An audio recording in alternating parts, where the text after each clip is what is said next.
زيادة أسعار البنزين والسولار والغاز في مصر. احنا طبعا مع الإصلاح الاقتصادي، واحنا مع مصر في أي شيء بتعمله عشان نعمل مستقبل كبير لأولادنا ولينا. يعني إن احنا حضرنا أو ما حضرناش هيبقى لأولادنا المستقبل دوت. بس هو بصراحة يعني عشان نكون واضحين، التوقيت غير مناسب.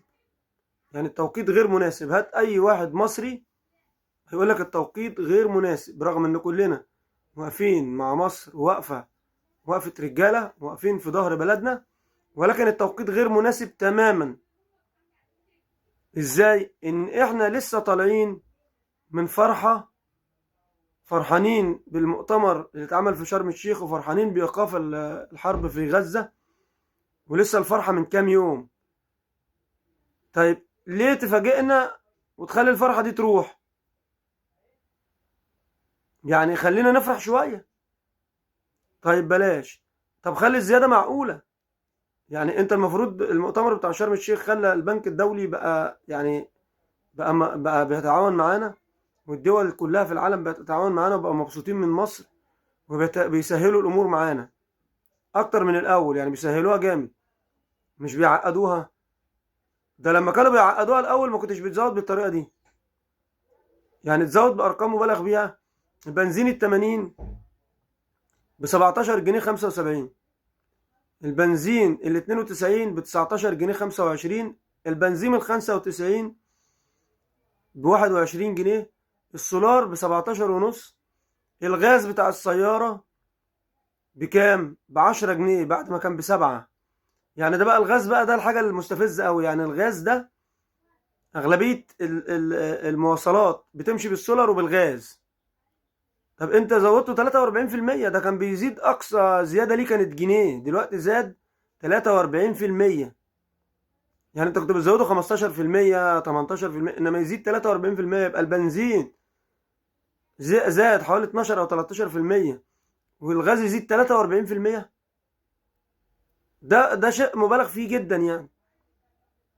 احنا مع كل حاجة كويسة بتتعمل في بلدنا طبعا، واحنا مع البلد في اي حاجة. بس احنا محتاجين نفرح شوية برضه. يعني احنا لسه فرحانين بموضوع ايقاف الحرب في غزة، ولسه عاملين فيديوهات ومصر كلها بتحتفل، والغزاويين بيحتفلوا. واحنا قلنا ان الصندوق هيبقى حنين علينا.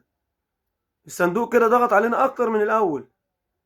ما هي الصندوق ضغط علينا اكتر من الاول، يا اما احنا بنتعامل غلط مع الموضوع. احنا بنختار التوقيتات غلط. اي نعم هو يصب في صالح الاقتصاد، بس يعني خليك واحدة واحدة، تدخل عليها واحدة واحدة، ما تهجمش عليها مرة واحدة. ده انت في عز المعمعة كنت بترفع بطريقة احسن من كده، بترفع سنة سنة. ما بحسش بالحقنة، ما بحسش بالمسكن. انما انت كده يعني اديتني يعني زي ما بيقولوا كده، انت لو بتعالج الاقتصاد انت كده خدت العلاج مرة واحدة. ده لو واحد مريض خد العلاج مرة واحدة ممكن يموت.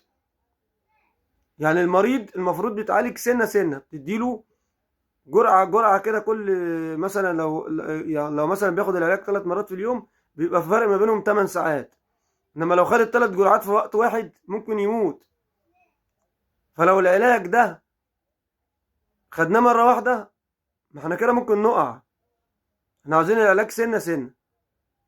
يعني في عز ما كان الصندوق متعنت معانا، ما كانش بيضغط علينا كده، ولا بنرفع بالنسبة الكبيرة دي.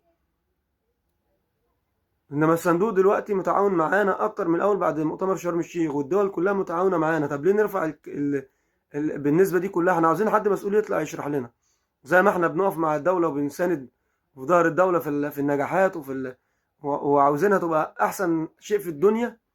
عاوزين حد يشرح لنا كمواطنين وطنيين وشريفين.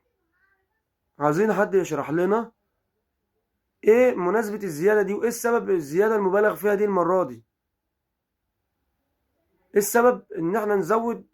يا عم زود، كنت زودت نص اللي زاد ده، وزودت نص تاني بعد 3 شهور، كانت هتبقى العملية جميلة برضه، ما كناش هنحس بيها. انما انت بتقول لي انا زودتهم لك مره واحده، مش هزود لمده سنه. طب ما انت كده اديتني الخبط مره واحده، ممكن يغمى عليا. انما انت لما تديني حقنه صغيره وبعدها بثلاث شهور تديني حقنه تاني، همشي شويه بالحقنه، هكون نسيت الحقنه الاولانيه وهاجي اخد الحقنه التانيه بعد ثلاث شهور، مش هحس بيها قوي. انما لما تديني حقنتين مره واحده، مش هلاقي حاجه اقعد عليها زي ما بيقولوا. انا والله يعني انا من الناس اللي مع النجاح في كل شيء، ومع ان احنا بلدنا عاوزينها تبقى احسن حاجه في الدنيا، ولو هي بالطريقه ديت تبقى احسن حاجه في الدنيا، احنا مفيش مشكله نستحمل. بس احنا بنتكلم بالمنطق. المفروض تدخل عليا حنين، تدخل عليا واحده واحده، سنه سنه زي ما بيقولوا، مش هجوم كده مره واحده كله ضرب ضرب، مفيش شتيمه. يعني خلي في حاجه كده، نفرح شباب المؤتمر ده احنا عمالين نرقص من ساعتها. انا دلوقتي قعدنا مش هنرقص كده.